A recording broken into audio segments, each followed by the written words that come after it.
pages on the transcript, and it was a video transcript, so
and I having to put it back on again. Peter Lane said again, I deny it. And Glendora said, those same astronomers believe that sooner or later another asteroid will hit the Earth and kill just about everything again. Let's review the solar system. The solar system contains the sun and all the planets, comets, and asteroids that orbit it. The inner four planets, Mercury, Venus, Earth, and Mars, are called the terrestrial planets. The terrestrial planets are small and rocky. The next four planets out are the Jovian planets. The Jovian planets are huge planets made of compressed gases. The ninth planet, Pluto, is a weirdo that doesn't fit in either category. Comets are big, dirty snowballs that orbit the sun in skinny oval orbits. Comets sublime when they get too close to the sun and create huge gas tails that we can see from Earth. Asteroids and meteorites are chunks of rock that float around in the solar system. Part 2. The Sun. Is this where we'll learn about the solar wind? Weren't you listening the first time? No, I wasn't. We'll get to the discussion of solar wind soon. Fine! The sun is of the utmost importance to us because without it, we wouldn't be able to live. The sun provides energy for plants to grow, energy that keeps us warm. We're pretty dependent on it. Well, no duh. If you don't behave, we won't tell you about the solar wind. I'll be good. The thing is, the sun is an everyday, ordinary star. It's about as average as stars get. Section A. Properties of the sun. The sun is about 332,000 times more massive than the Earth. Its composition is roughly similar to that of the Jovian planets, 74% hydrogen and 25% helium. The last 1% of the sun is made up of all kinds of crazy stuff. Oxygen, iron, caramel, high fructose corn syrup, natural flavors. Sorry. That's what's in Coca-Cola. There is oxygen and iron in the sun, just none of that other stuff. The surface of the sun is very hot, about 5,800 kelvins. That's about 11,000 degrees Fahrenheit. The temperature at the core of the sun, however, is nearly 15 million kelvins. There in the core, the sun produces its energy by burning hydrogen and turning it into helium through a process called fusion. We'll show you how fusion works in just a few minutes. The sun burns 400 million tons of hydrogen every second. It's burned at that same rate for about 4.5 billion years, and as far as we can tell, it will continue to go that way for another 5 billion years. That means this man has 5 billion years to return his library books. And this woman has 5 billion years to repay her college loans. And this man has 5 billion years to decide between cheesesteak and chicken gyros. Section B. Solar structure. Let's take a look at what's in the sun from the core out. There are 6 main layers of the sun. We'll start in the middle. At the center of the sun is the core. Next out is the radiative zone. Above the radiative zone is the convective zone, and on top of the convective zone is the photosphere. The last 2 layers are the sun's low-density atmospheric layers. The lower solar atmosphere is the chromosphere. The upper solar atmosphere is the corona. So let's trace the path of the sun's energy as it comes from the core out. At the heart of the sun is its power plant, the core. The core is made up of hydrogen and helium. All the energy of the sun is produced in the core. We call the next layer out from the core the radiative zone. The radiative zone is made up of hydrogen and helium, just like almost everything else in the sun. Energy from the core scatters through the radiative zone to the upper levels of the sun. The hydrogen and helium atoms in the radiative zone are so hot that they shed their electrons. Without electrons, the hydrogen and helium atoms can't absorb energy. So energy from the core just scatters through the radiative zone up to the convective zone. Next layer up is the convective zone. Does something different happen in the convective zone? Oh, you bet. The hydrogen and helium in the convective zone is a little more stable. Everybody has the electrons they started with. So the hydrogen and helium in the convective zone can absorb the energy that shoots out of the radiative zone. We call the hydrogen and helium in the convective zone convective matter. So here in the convective zone, the solar energy from the core gets absorbed and heats the convective matter. The convective matter bubbles out the energy and pushes it farther up toward the surface. When energy gets out of the convective zone, it heads to the photosphere. The photosphere is at the very top of the convective zone. In the photosphere, the sun's density is much smaller than in the inner regions. Solar matter on the photosphere spreads out enough to let the solar energy start radiating again like it did down in the radiative zone. In the photosphere, energy doesn't get absorbed. So the energy bubbles up from the convective zone, hits the photosphere, and it just shoots out of the sun as photons of light. The chromosphere is the first layer of the sun's atmosphere. The sun's atmosphere is mostly hydrogen, and things are a bit cooler here. Light that comes out of the photosphere is tinted by the chromosphere before it moves on to the corona. At the very edge of the solar atmosphere is the corona. The corona is made up of hot ionized gas. We're still not sure why it's so hot. Some of the gas in the corona gets pushed away from the sun by the solar radiation and becomes the solar wind. Yeah. The solar wind is a stream of charged particles that rushes out from the corona. The solar wind comes from the force of the sun's radiation. The radiation pushes up little particles and ions and shoots them out from the sun. How does that work? Well, there's so much light and radiation created by fusion in the core of the sun that the light and radiation has the strength to pick up ions and whisk them along, just like dust in a windstorm. So those little ions shoot along in the solar wind, get caught in magnetic fields, bombard moons, and basically just party. I can't help but feel a sense of anticlimax, to tell you the truth.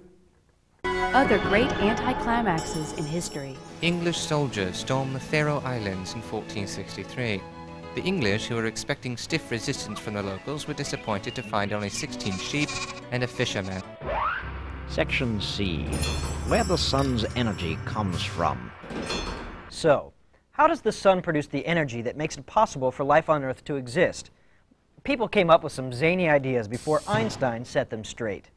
Some people thought that the sun burned matter to produce energy, just like a fire burns wood. But there were some problems with that idea. First, no known process of burning could account for the huge amount of energy that the sun produces on a regular basis. Second, conventional burning requires oxygen, and there isn't nearly enough oxygen in the sun for all that burning. Besides, a fire that big would produce a lot of ash.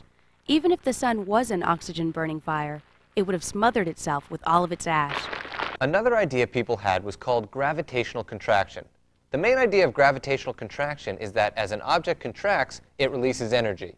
So these people thought that the sun was releasing energy because it was contracting. Well, the sun may be contracting a little itty-bitty bit, but it's not contracting by the huge amounts necessary to produce all of the energy that would come from gravitational contraction. So just what is happening? Well, there were two guys outside walking a puppy, and there was a meter Peter giving a ticket to a Geo in the parking lot. What's happening in the sun? Oh, sun. We told you this already. It's burning hydrogen. The process is called fusion. Fusion is a process of merging light elements to form heavier elements. In the sun, fusion occurs through the proton-proton cycle. Before we go into this, we need to make sure you all know what we're talking about. If you don't know that a proton is the positively charged part of an atom and a neutron is a neutral particle, you need to go get the supercharged world of chemistry, because we need to go on. Well, somebody sure is grumpy. Imagine 6 protons are hanging around in the sun. These are really just hydrogen atoms without their electrons. It's so hot in the sun's core, the atoms have shed their electrons, which are now keeping out of sight, minding their own business. Now imagine 3 of the protons go off in one direction and 3 go off in the other direction. They've agreed to meet later at the Orange Julius. It's so hot and crowded in the core of the sun that 2 of our 3 remaining protons slam into one another and combine. But in the process, one of the protons literally loses its positive charge and turns into a neutron. So now we have an entity called deuterium, which has 1 proton and 1 neutron. Deuterium is a heavy form of hydrogen. Remember our 3rd proton? It feels left out, so it slams into the deuterium. This time, nobody loses their charge. Now we have an entity called helium-3, which has 2 protons and 1 neutron. In the meantime, the other 3 protons have been doing exactly the same thing. So now our 6 protons have turned into 2 atoms of helium-3. At this point, the 2 atoms of helium-3 meet back at the Orange Julius, slam into one another, and combine. But 2 of the protons get stiffed on the check, so they split from the new atom. As a result, we have a single atom of plain old helium, 2 protons and 2 neutrons. In essence, we combined 4 protons into 1 helium atom, and we recycle the other 2 protons. That's all well and good, but how does it produce energy? Well, the mass of the resulting helium atom is just a little bit smaller than the mass of the 4 original hydrogen atoms. Where did the other mass go? Vaporized. When we fused those atoms, they lost some mass that turned into pure energy. Einstein's famous equation, E equals mc squared, tells us that for each little bit of mass, m, that we vaporize, we should multiply it by the speed of light squared, c squared, to figure out how much energy we produce by vaporizing it. Remember how big the speed of light is? c is equal to 300,000 kilometers per second. C squared is obviously much bigger, 90 billion. It's a really big number. So according to Einstein, the amount of energy we produce by vaporizing matter is the amount of mass vaporized multiplied by c squared. The mass multiplied by 90 billion.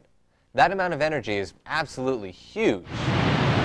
To give you an idea, if we were to vaporize this videotape, converting the mass of the videotape to energy, we would have enough power to launch your neighborhood on its way to Mars. If the sun is producing that much energy, what is keeping it from exploding like a nuclear bomb? What keeps the sun the size it is? The pressure of the gas in the sun and the sun's radiation are pushing it outward. If left unchecked, the sun would explode. But the sun is kept in check and doesn't explode. But what is the other force that keeps the sun in check? Gravity. Gravy?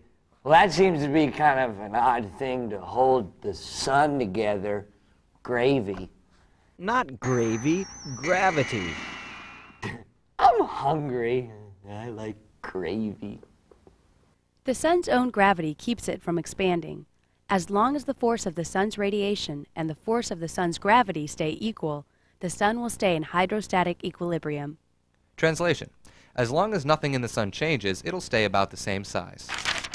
Well, since the force of gravity isn't going to change overnight, though I bet that nefarious Q character could do it if he wanted to. Anyway, since the force of gravity isn't going to change, as long as the sun keeps producing the same amount of energy, it will stay the same size. Section D. The sun and its magnetism. So now we know how the sun produces energy, which is just a normal day at work for the sun. The sun also does a lot of other crazy stuff. The sun, like our own Earth, has 2 poles and an equator. The sun rotates on its own axis, just like the Earth. The Earth is solid, so the entire planet rotates all at once. The sun, on the other hand, is a ball of gas. Since it isn't solid, some parts of it rotate more rapidly than other parts.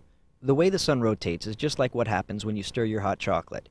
The inside moves pretty fast. The outside moves more slowly, and it's just kind of messy. That messy rotation causes problems, mostly with the sun's magnetic field.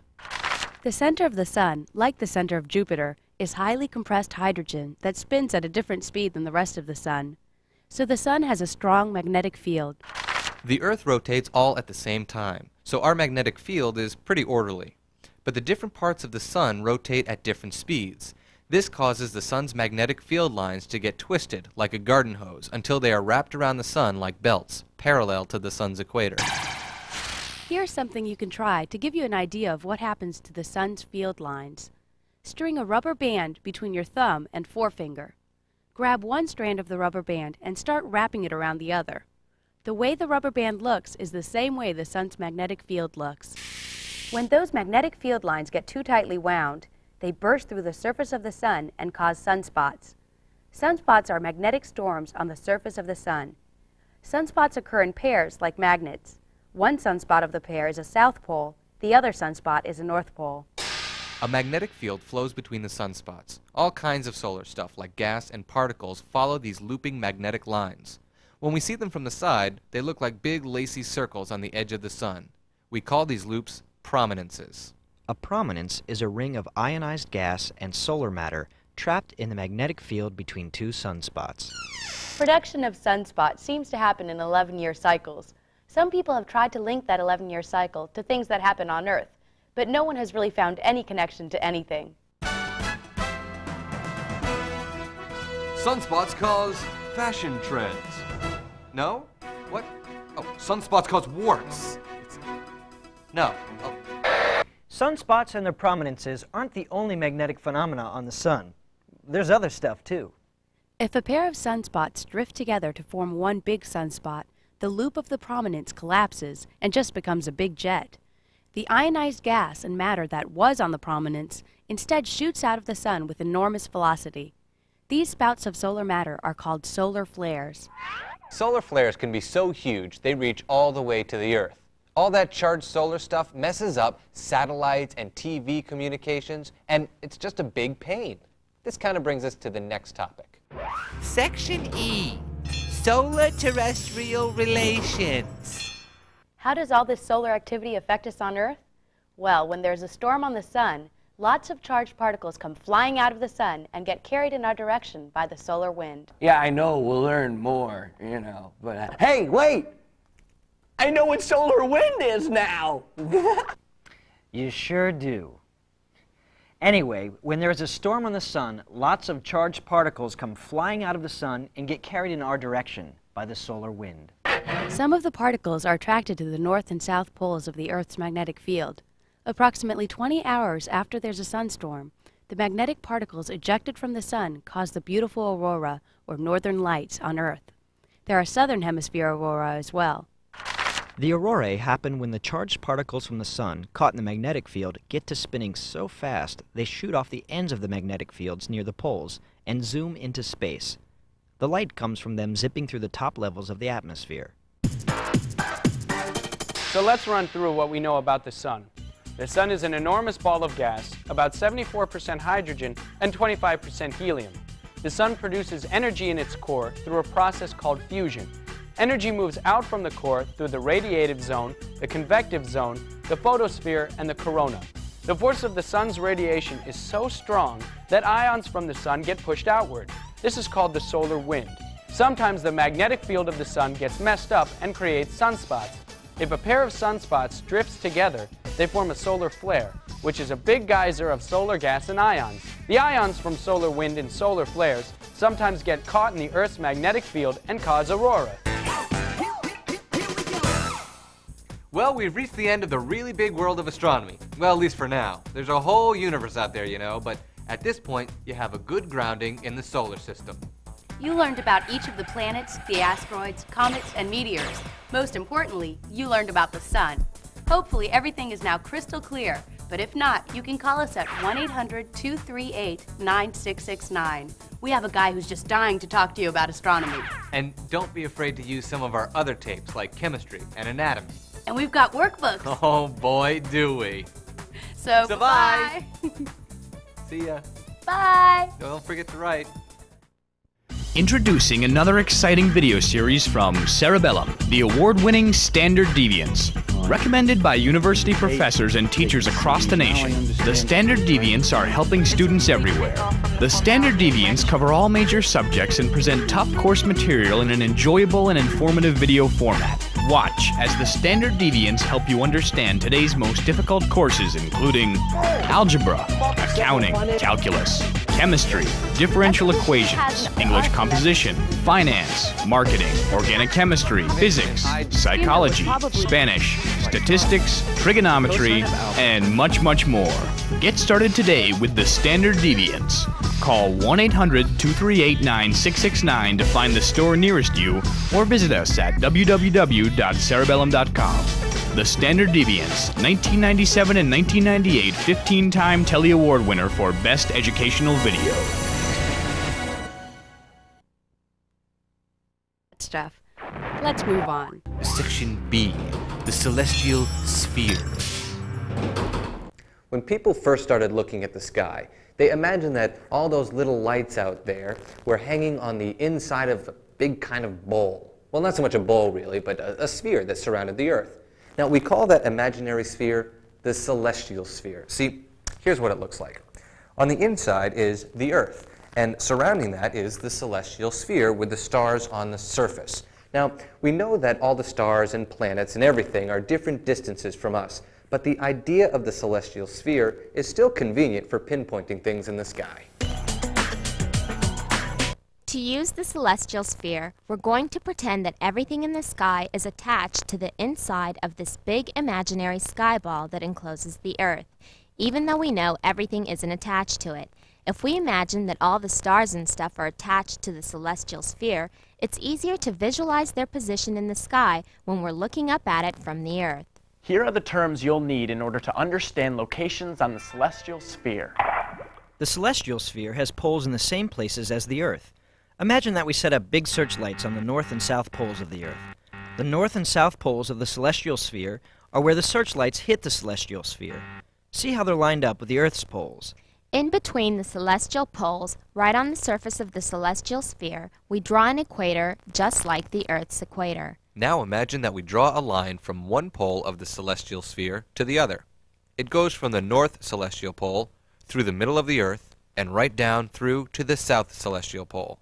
The line between the north and south poles of the Earth is the axis the Earth revolves around. When we look at the stars on the celestial sphere over a period of hours, they seem to revolve around this axis. So, here's the Earth, and here's the celestial sphere around it. The Earth's north and south poles are here and here. Remembering our searchlights, celestial north and south poles are here and here. Here are the equators. Now, if you're standing here, there are a couple more terms we can use. The point on the celestial sphere that is exactly above your head is called your zenith. The exact opposite point, the one underneath your feet all the way through the Earth and on the other side of the celestial sphere, is called the nadir. No matter where you are on the Earth, the point above you is the zenith, and the point below you is the nadir. Now, imagine that we draw a great circle on the celestial sphere from one pole to the other through the zenith of our position. This line is called our meridian. Enough about the celestial sphere. Let's talk about something else. Let's say you're looking at some strange planet. How do we know which way is north? Use the right-hand rule. To use the right-hand rule, point your fingers in the direction the planet rotates. Your fingers should curl around the planet, as if you're grabbing it like a ball, and your fingers are pointing the exact same way the planet rotates. Now stick out your thumb. That way's north.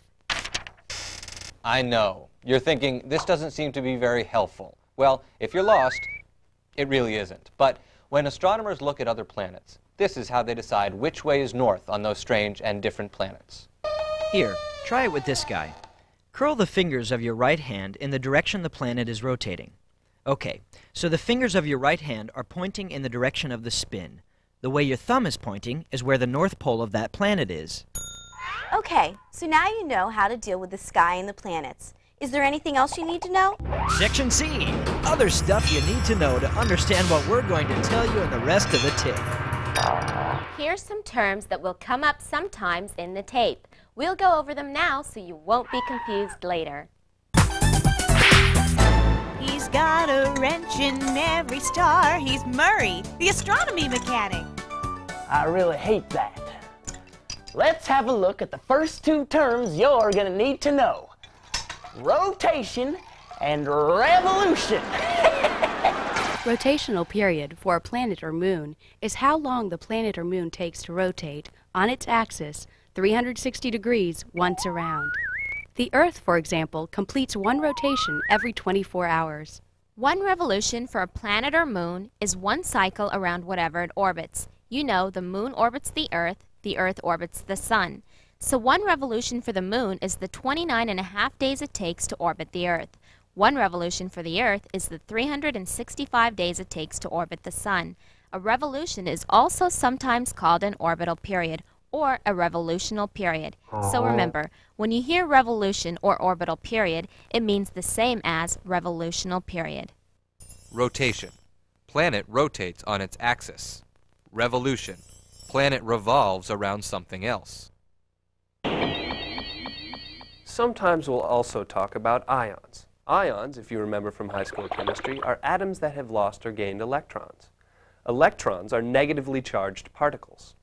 If an atom loses an electron, it has a positive charge and is called a positive ion. If an atom gains an electron, it picks up a negative charge and is called a negative ion. Because of the weird conditions in space, a lot of times ions get created and are just floating around. Remember what an ion is because we'll be talking about them all the time. If you're going to be listening to Mission Control and you're going to be learning astronomy somewhere else, then we should probably talk about temperature. Usually, we'll talk about temperature in terms of degrees Fahrenheit. That's what most of you are familiar with. Sometimes we'll talk about temperatures in degrees centigrade or Celsius.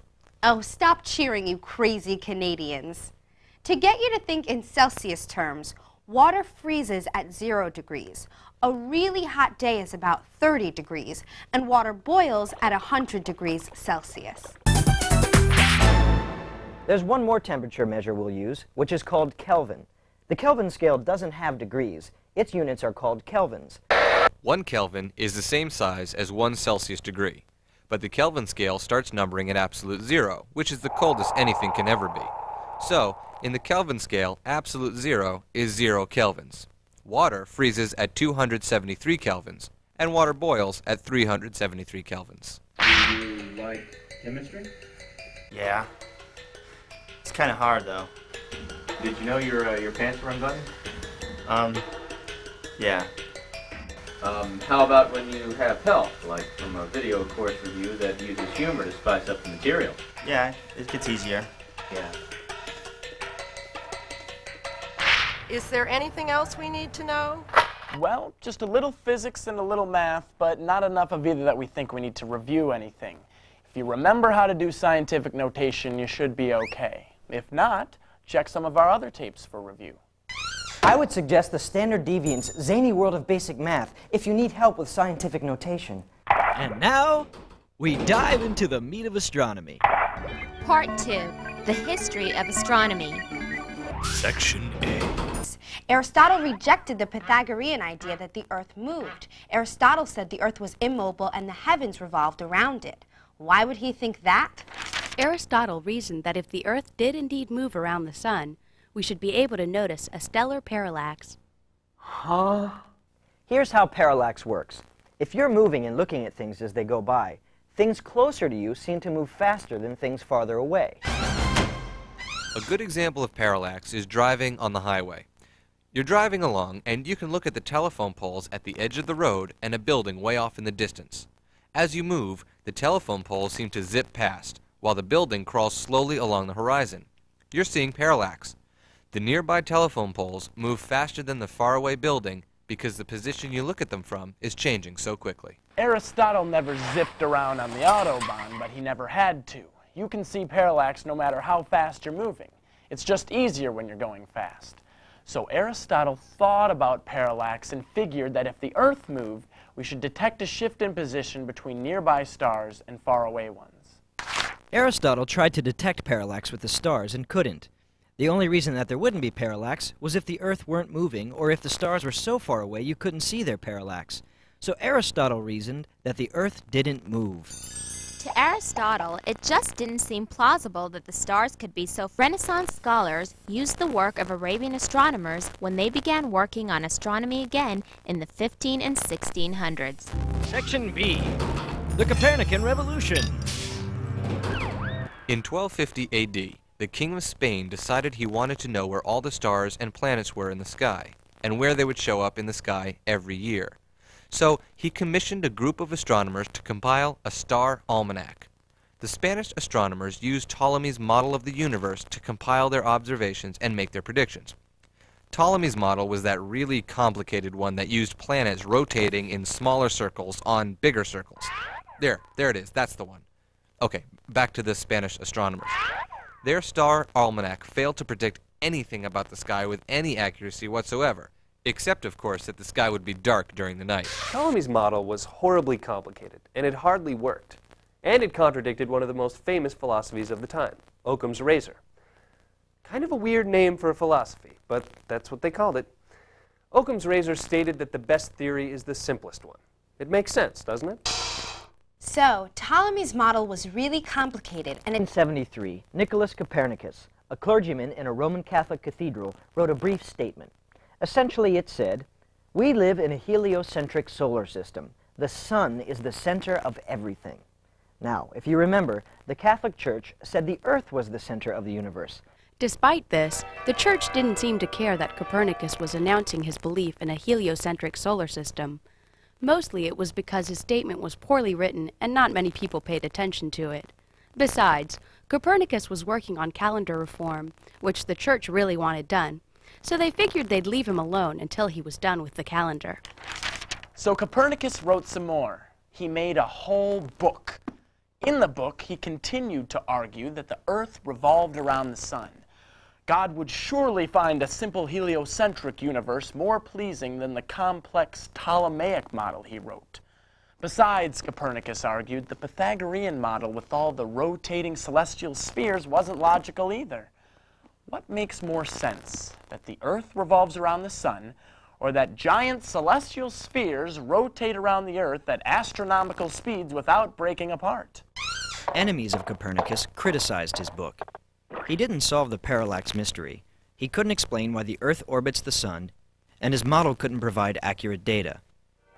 And the Church argued that the celestial spheres couldn't break apart, because the quintessence they were made of weighed nothing, and could therefore spin as fast as necessary. Copernicus didn't get much credit while he was alive, but his idea was starting to catch on. The next important figure in astronomy was Tycho Brahe. Tycho was a rude, arrogant jerk. He was also a horrible sword fighter. This pair of traits cost Tycho his nose. Some guy cut it off Tycho's face during a duel. Ouch! Anywho, Tycho is friends with the King of Denmark. The king gave Tycho a big observatory which Tycho used to make very precise measurements of the stars and planets. Tycho was the first to realize that contrary to the teachings of the Church, the sky did change and evolve. The Church said the sky didn't change because God made the sky, and since God was perfect, God made it right the first time, and therefore the sky did not change. Tycho realized the sky did change when he discovered a comet in 1572. Tycho was good at measuring the paths of stars, but he was about as good at math as he was at sword fighting. So he hired a young mathematician named Johannes Kepler to help him with his studies. Kepler was set to work on calculating the orbit of Mars, which took a really long time. While Kepler was working on those calculations, Tycho died, and Kepler kept all of his data and equipment. You might be wondering, how did this noseless Tycho die? Are you about to launch into a tangent? Yes! Okay. Well, he was visiting the king in Prague and having a wonderful time. Tycho drank an awful lot of ale, or maybe it was wine. As you know, if you drink a lot, pretty soon your bladder fills and begins to protest to be emptied. The custom of the time stated that it was improper to leave the room before the king left, and that presented Tycho with a problem.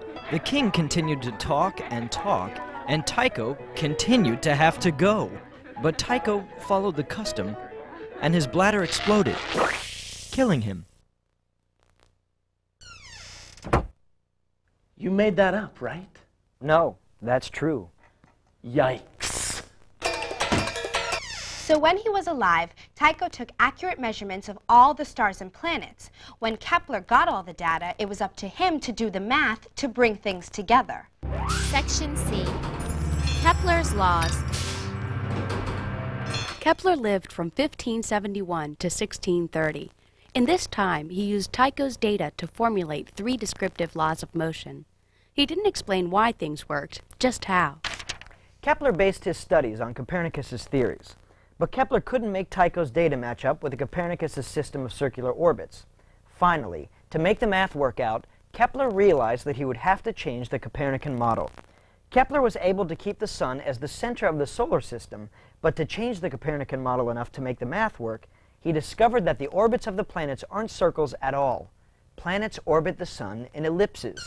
With this, Kepler discovered 3 laws of planetary motion. Law 1. The orbits of planets are ellipses, with the Sun at one focus. You know what an ellipse is. Oval. Well, the other thing you need to know is what a focus is. When you draw an ellipse, you do it by putting down 2 thumbtacks. Then you encircle the 2 thumbtacks and a pencil with a length of string. Pull the string tight with the pencil and draw a line. There's your ellipse. Each thumbtack is one focus of your ellipse. With the orbits of planets, the Sun is at the center of one of these foci.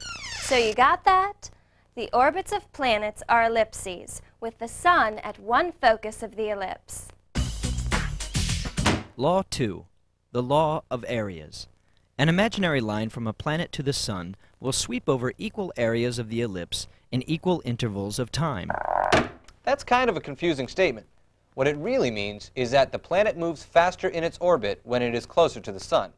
Kepler's law just explains things mathematically. Here's a planet in its orbit. We've marked 3 different places on the orbit. Each little ray is how far the planet travels in 1 month.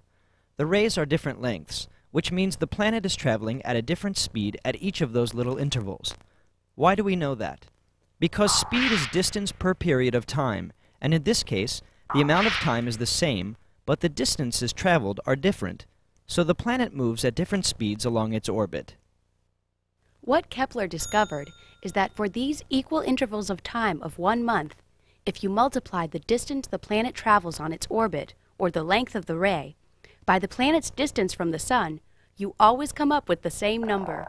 Kepler discovered an inverse relationship between how far a planet is from the Sun and how fast a planet is traveling. So, as a planet's distance from the Sun gets smaller, its speed gets bigger, and vice versa. So Kepler was basically saying that planets move faster when they're closer to the Sun and slower when they're farther away from the Sun. If a planet went in a circular orbit, the planet would always be the same distance from the Sun and would always travel at the same speed.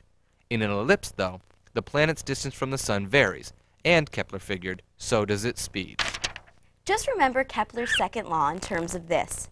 A planet moves faster in its orbit when it's closer to the Sun. When the planet is farther from the Sun, it moves more slowly. If you're wondering why all this happens, then remember that Kepler didn't know either. He just knew that it did happen because of his studies of the orbits of Mars and the other planets. We'll get to how it works when we learn about Newton. Let's have a look at Kepler's 3rd law. God, son of a gun. Law 3. A planet's period squared is proportional to a cubed. The period is the amount of time, in Earth years, that a planet takes to orbit the Sun once. The period is measured in Earth years, not days, so the Earth's period is 1 year and not 365 days. So, like we said, a planet's period squared is equal to a cubed. But what is a? A is the length of the orbit's semi-major axis. The semi-major axis is half the length of the longest diameter of the ellipse. How's that work? Well, if we draw the longest possible line from one end of an ellipse to the other end, we have the major axis. If we cut that in half, we have the semi-major axis. The only catch here is that you have to measure the semi-major axis in a unit called AUs. AU stands for astronomical unit. 1 AU is equal to the length of the Earth's semi-major axis. We also use the semi-major axis to measure the Earth's distance from the Sun. So, we can say the Earth is 1 AU from the Sun. In fact, whenever we measure the distance of an orbit, We measure the semi-major axis in AUs because that's the easiest way to do it. From now on, if we say that something is so many AUs from the sun, you know that we're also saying that's the length of the object's semi-major axis. The long and short of Kepler's third law is that a planet's distance in AUs raised to the third power is equal to the time it takes that planet to orbit the sun squared. How is it useful? Well, slap my pappy happy. Uncle Murray's gonna tell you. If you know the distance a planet is away from the sun, you can figure out its period of orbit. Or, if you know its period of orbit, you can figure out its distance away from the sun. If you know one, you can figure out the other. Or vice versa. Let's try one. Mars takes 1.9 years to complete one orbit of the sun. So the period of Mars's orbit is 1.9. How far away from the sun is Mars? Using Kepler's third law, the distance cubed, or a cubed, is equal to the period squared, or 1.9 squared. That gives us a cubed equals 3.61. Now we take the cubed root of both sides of the equation. To do that, you'll probably need a calculator. The cubed root is just the opposite of raising something to the third power, so we just have to tell the calculator that. On most calculators, that's accomplished by hitting the inverse button, followed by the y to the x button to get the exponent, and then 3 for the third power. So, punch the following sequence into your calculator. 3.61, inverse, y to the x, 3. The calculator should tell you 1.53 something something something, which we'll just round to 1.5. If we look in an astronomy book, we'll see we're right. The distance from Mars to the sun is 1.5 AUs. Just like Kepler said, the distance cubed is equal to the period squared. Kepler's third law has come in especially handy because it's easier to use Kepler's law and do a little math than to actually measure the distance between the sun and all the planets. I mean, think of what kind of measuring tape you'd need. Let's review Kepler's laws. Kepler's first law: the orbits of planets are ellipses, with the sun at one focus of the ellipse. Kepler's second law: the law of areas. A line from a planet to the sun will sweep over equal areas of an orbit in equal lengths of time.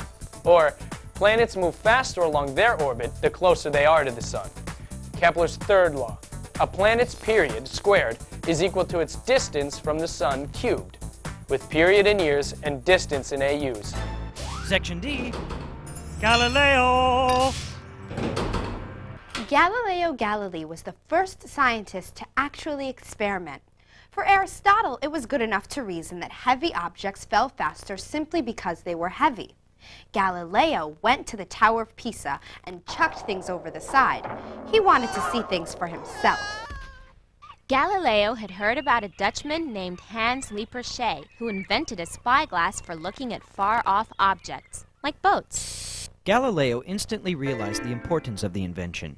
The spyglass could be used to look at the stars, the sun, and the moon. So he whipped one up on his own without ever actually seeing a spyglass. Galileo called his new version of the spyglass a telescope. Just about everything Galileo looked at disproved something that Aristotle or Ptolemy had said. The moon was not smooth like Aristotle claimed. It had ridges. The sun wasn't smooth either. It had blemishes and spots. Galileo observed different phases of Venus, leading him to think that the planet orbited the sun. He could see something strange about Saturn, and when Galileo observed Jupiter, he made perhaps his most startling discovery. There were moons orbiting Jupiter like a miniature solar system. Galileo's observations destroyed the geocentric model of the universe. The Earth was not the center of everything after all. Copernicus and Tycho and Kepler had been arguing this the whole time, but now Galileo had convincing evidence. Galileo published the explanation of how his observations supported Copernican theory in a book called Sidereus Nuncius. In Galileo's time, scholars were the only people who knew Latin, and they all wrote in Latin. Galileo wrote his book in Italian, hoping that many people, and not just scholars, would be able to read his work. The book received widespread attention and was quickly banned, and church officials criticized Galileo's work. Of course, they never looked through Galileo's telescope to find out if he was right. In 1616, the church ordered Galileo to stop teaching Copernican theory. In 1632, Galileo defied the church and published the book Dialogue Concerning the Two Chief World Systems. The book portrayed the followers of the Ptolemaic system as dim-witted simpletons. Galileo's own Copernican thinkers were enlightened and witty. The public loved the book. The church hated it. The church was so angry, in fact, that they arrested the 70-year-old Galileo and forced him under threat of torture to denounce his own works. Galileo did, but by that time it was too late. The word was out. Scholars continued to pursue the theory of a heliocentric system. Galileo died on Christmas Day, 1642, the same day that Isaac Newton was born. Section E. Sir Isaac Newton. Newton went to college at Cambridge, but in 1665 the school was closed to help prevent transmission of the plague. Newton spent the next year in his uncle's farmhouse out in the middle of nowhere. In the year and a half he spent in the farmhouse, Newton performed some of the most incredible intellectual feats of human history. He created calculus. He discovered the laws of motion. He began to formulate his ideas on the universal law of gravitation. In that same period of time, Newton also performed one of the most boneheaded feats in human history. He didn't publish his work or tell anyone that he was doing it, and then he lost all his notes and documentation. 20 years later, Newton's friend Edmund Halley stopped by to visit. Halley and his buddies in London had been trying to figure out what force could possibly hold a planet in an elliptical orbit. Halley asked Newton to help them figure that out. Newton said, "I already did that." As I'm sure you can imagine, Halley was a tad bit surprised. Through several months of convincing, Halley persuaded Newton to publish his work. Newton remembered what he could and published it in a book called Principia. Principia contained all of Newton's work, and we'll go over it here, except for the calculus, that is. No calculus?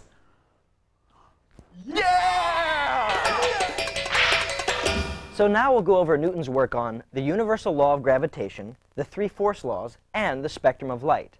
Newton's law of gravitation was the culmination of the work of Copernicus, Tycho, Kepler, and Galileo. It explained how the heliocentric system worked. Gravity is the force that can hold planets in elliptical orbits around the sun. Gravity is the force of attraction between two objects due to their mass.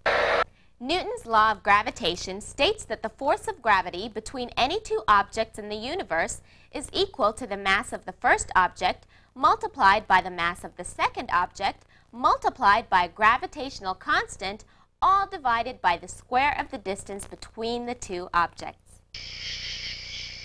Okay, that's the textbook definition. What it means is that bigger things have more gravity, and you feel more gravity the closer you are to a big thing. We'll go over this some more later when we do more examples. Let's move on to Newton's laws of motion. Kepler's laws explain how planets move in their elliptical orbits, but Newton's laws of motion explain why the planets move the way they do. There are 3 laws of motion. You've probably heard of them before. Law 1. All objects at rest stay at rest. All objects in motion stay in motion in a straight line and at a constant speed unless acted upon by another force. See, the unconscious astronaut will drift away from his shuttlecraft in a straight line forever, or until another astronaut comes and picks him up. Law 2. Force equals mass times acceleration, or F equals ma. A force is an action on an object that causes the object's movement to change. We measure force in newtons. 1 newton is the force it takes to change the motion of 1 kilogram of something by 1 meter per second every second. Law 3. For every force one body exerts on a second, the second exerts an equal and opposite force on the first.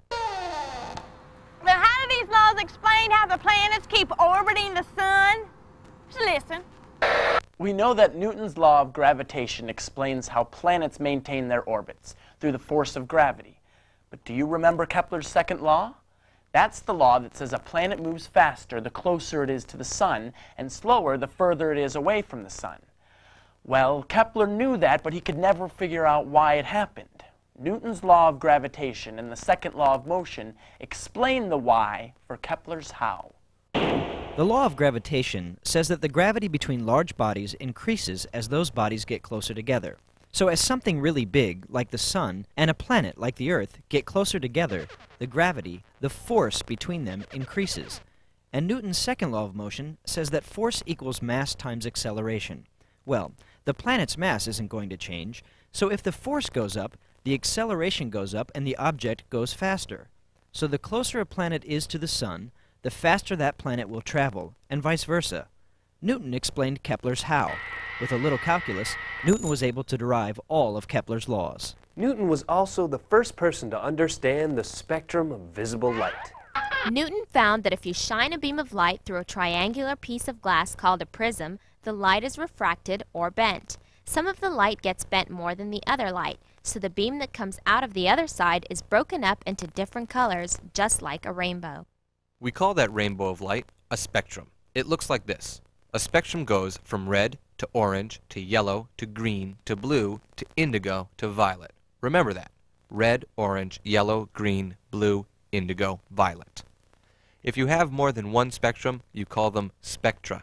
Spectra is the plural of spectrum. An easy way to remember the order of light in a spectrum is to remember the name Roy G. Biv. See, the letters of his name correspond to the light in the spectrum. Isn't that right, Roy? Roy G. Biv. Newton also did a couple of other cool things.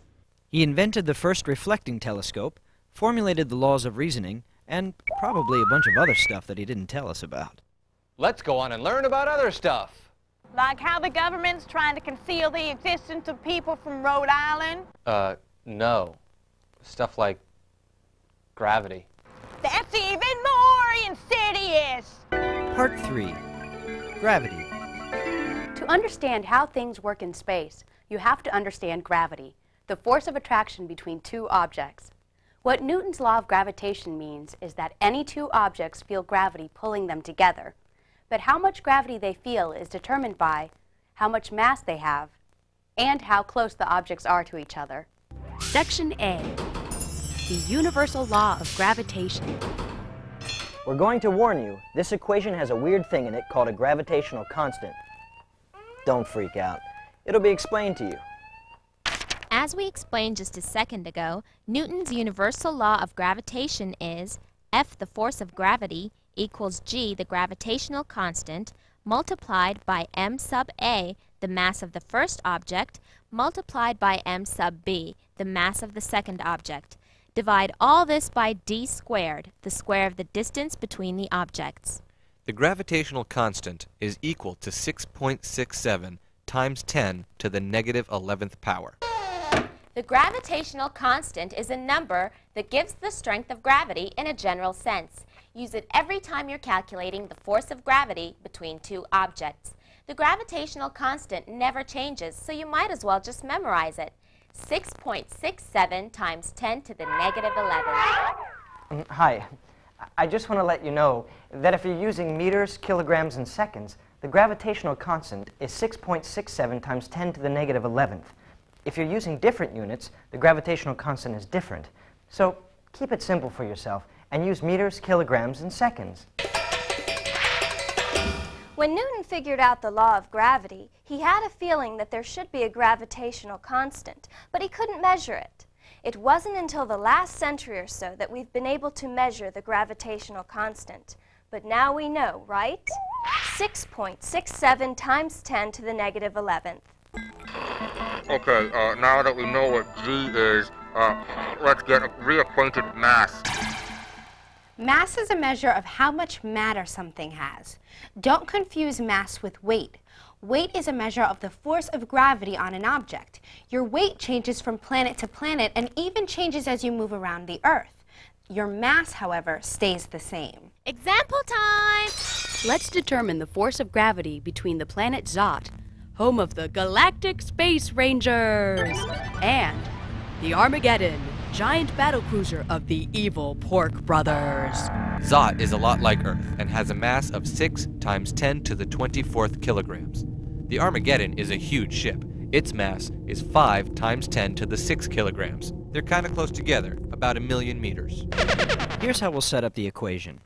The force of gravity between the ship and the planet in newtons will equal the gravitational constant, g, times the m sub a, mass of the first object, the planet Zot, times m sub b, the mass of the second object, the spaceship Armageddon. Divide this all by d squared, the square of the distance between the planet and the battlecruiser. The units in this equation get really messy, so we're going to leave them out. Just remember that your final answer is going to be in newtons. Here's the equation. Let's plug stuff in. The gravitational constant is 6.67 times 10 to the negative 11th. M sub A, the mass of the first object, planet Zot, is 6 times 10 to the 24th. M sub B, the mass of the second object, the spaceship Armageddon, is 5 times 10 to the 6th. D, the distance between them, is 1 million. Following the formula, D will get squared. Calculator time. 6.67 times 10 to the negative 11th times 6 times 10 to the 24th times 5 times 10 to the 6th equals 2 times 10 to the 21st power. Now, down here, we have to square a million. That's 10 to the 12th. Divide 2 times 10 to the 21st by 10 to the 12th, and we get 2 billion. That means the force of gravity between the planet Zot and the battlecruiser Armageddon is 2 billion newtons. Let's see what happens if we halve the distance between the objects. Everything stays the same in the equation except d squared. D is now 500,000 meters, not a million. So d squared is 2.5 times 10 to the 11th. Now we divide 2 times 10 to the 21st by 2.5 times 10 to the 11th. This time we get 8 billion. By halving the distance, the force of gravity between the planet Zot and the spaceship Armageddon quadruples to 8 billion newtons. No matter what the objects are with gravity, halving the distance between them quadruples the force of gravity. This kind of interaction is called an inverse square relationship. When one variable gets half as big, the other gets 4 times as big. Ha ha! Planet Zot, we finally have you in our grip. You'll never win, evil pork brothers! The space squirrel! We're saved! Yay! Oh yeah, gravity! Woo! Section B. Other applications of gravity. Let's look at some applications of the law of gravity. We know that planets orbit the sun and that moons orbit planets. But what do we need to understand if we want to put satellites in orbit, or when we want to launch robot spaceships? If we want to launch satellites, we need to understand how fast something has to be moving to overcome Earth's gravity and stay in orbit. If we want to launch a spaceship into space, we need to understand how fast that ship needs to be traveling to escape Earth's gravity altogether. The speed an object needs to stay in orbit is called the circular velocity. The speed an object needs to escape gravity altogether is called the escape velocity. Circular velocity is the speed an object needs to keep a stable circular orbit around a massive body like a planet or moon, just above its surface. The circular velocity is related to the planet or moon's mass. The larger the mass, the higher the circular velocity. The Earth's circular velocity, for example, is 8 kilometers per second. Jupiter, a much bigger, more massive planet, has a circular velocity of 42 kilometers per second. The escape velocity is the velocity an object needs to escape the gravity of a planet or moon. So if we want to launch something into outer space, we have to make the space probe fly faster than the Earth's escape velocity to escape the Earth's gravity. Like circular velocity, escape velocity is also related to the planet or moon's mass. And again, things with larger masses have larger escape velocities. The Earth's escape velocity is 11 kilometers per second. Jupiter's escape velocity is 60 kilometers per second. See? Just like what happened with the circular velocity. The velocity is bigger for planets with more gravity. The important thing to realize here is that the escape velocity applies to anything that tries to leave a planet. A space probe or an atom of helium, it doesn't matter. They have to reach the escape velocity before they beat the planet's gravity. The other thing to retain in your skull is the fact that bigger or more massive planets have bigger circular velocities and bigger escape velocities. This makes sense because bigger planets have bigger gravity. Remember, bigger planets, bigger gravity. It'll be important again later. Part 4. Light and the spectrum. Section A, the basics. Light is part electricity and part magnetism, and it travels like a wave. all waves, waves of water, waves of sound, waves of light, waves of whatever, have wavelengths and frequency.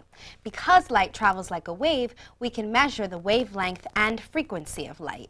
Wavelength is the distance from one peak of a light wave to the next. Frequency is the number of wavelengths that go by a certain point in 1 second. When you multiply the wavelength of a light wave by the frequency of the same wave, you'll come up with c, the speed of light. C is a constant. Since c is a constant, wavelength and frequency have an inverse relationship. If wavelength increases, then frequency decreases, and vice versa. The speed of light is always 300,000 kilometers per second, no matter where you are or who you are. If you don't believe us, consult Genesis chapter 1, verses 19 through 24. And God said, "Let there be light, which travels no faster than 300,000 kilometers per second." And it was good. We measure light waves in units called nanometers, which are really, really small. How small are they? Well, about a billionth of a meter.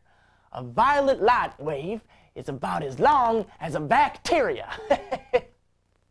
How small is that? Well, I don't know, but it's really stinking small. Section B. Planck's Law. Although light moves like a wave, it interacts like a particle. That means that when light hits something, it acts like a little packet of energy. We call that packet of energy a photon. Each photon carries a certain amount of energy. We can determine the amount of energy a photon carries by determining the frequency of the light. Higher frequency light has more energy. A guy named Planck came up with an equation that describes the relationship between frequency of light and its energy. It looks like this. Energy equals frequency, or F, times h. What's h? That's Planck's constant. It's equal to 6.63 times 10 to the negative 34th joule seconds. The unit, joule seconds, doesn't really mean anything to those of us who aren't physicists, but you have to have it to make the algebra work out. So let's say you had some light with the frequency of 10 to the 15th per second. 10 to the 15th what per second? Well, cycles. But they aren't really a unit we measure per se. So we just say 10 to the 15th per second and leave out the cycles, and everything works out in the end, especially the units for energy, which are joules. So you have light with a frequency of 10 to the 15th. What's the energy of one of its photons? We'll use Planck's equation. E, energy, equals h, Planck's constant, times F, frequency. So we have energy, E, equal to Planck's constant, 6.63 times 10 to the negative 34th joule seconds, times frequency, 10 to the 15th per second. Whip out your calculators, friends, and multiply. E now equals 6.63 times 10 to the negative 19. Remember how we said you need joule seconds to make the algebra work out? Well, here's where it happens. If we cancel out the seconds in joule seconds and the seconds down here from the frequency, we're left with joules, which is the proper unit for energy. There, energy of one of those little photons is 6.63 times 10 to the negative 19 joules. To give you an idea of how little energy that is, eating one pretzel gives you about 40,000 joules of energy. Now let's see how much energy is in light with higher frequency, say 10 to the 17th per second. 6.63 times 10 to the negative 34th joule seconds times 10 to the 17th per second equals 6.63 times 10 to the negative 17th joules. A little more energy than the other photon, but still, not a whole lot. Individual photons don't carry a lot of energy themselves, but when a whole lot of them get together, like in a laser beam, look out. This whole rule is pretty intuitive. A light wave that has a higher frequency squiggles back and forth more than a light wave with a lower frequency. The higher frequency wave moves more. Doesn't it make sense that a wave that does more movement has more energy? Section C. Other properties of light. Light comes in many different flavors, which we identify by their wavelength. All of the wavelengths we can detect make up what we call the spectrum. Some of the wavelengths can be hundreds of meters long, and some of the smallest wavelengths are smaller than the size of an atom. We can only see the part of the spectrum in the wavelengths between 400 and 700 nanometers. We call this range visible light. Makes sense, doesn't it? Visible light is all the light in the Roy G. Biv rainbow. Roy G. Biv.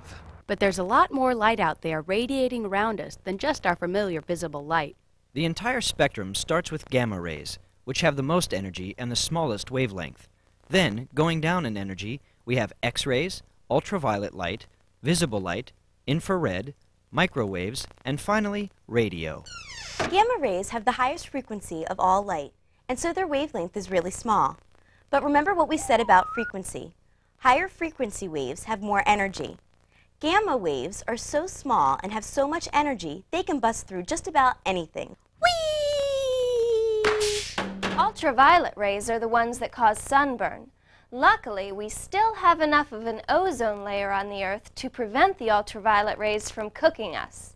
Infrared light is heat radiation, and radio waves include TV transmissions and AM and FM broadcasts. One last thing you should know about light. Light is sometimes called radiation. So if we say infrared radiation, we mean infrared light. Let's review. Light is energy that moves like a wave and interacts like a particle. A particle of light is called a photon. The speed of light always stays the same, 300,000 kilometers per second. The frequency of light, multiplied by its wavelength, will always equal the speed of light. To find the amount of energy in one photon, you use Planck's equation, which is energy equals Planck's constant times frequency. Higher energy light has higher frequency and shorter wavelength. Lower energy light has lower frequency and longer wavelength. The full range of light is called the spectrum. Section D. Wien's law. Just like the sun, you are emitting light right now. No, not that kind of light. Your body produces heat, right? Well, that's infrared light. If you were to put on infrared spy goggles, you would be able to see how bright you really are. You and the sun radiate different kinds of light because you and the sun are different temperatures. Everything radiates a little bit of every kind of light. You radiate mostly infrared, but you're also giving off a little bit of radio radiation as well. An object's temperature determines where in the spectrum that object radiates most of its light. Wien's law connects the temperature of a hot body and the wavelength of the brightest light it gives off. Wien's law says that as an object increases in temperature, the average wavelength of the light it emits becomes shorter and shorter. That makes sense, doesn't it?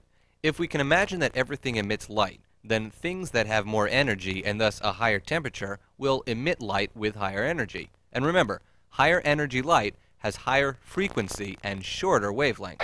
Wien's law helps us determine which wavelength an object emits most of its light in. If you know an object's temperature, you can use that to determine the wavelength of the light it's emitting.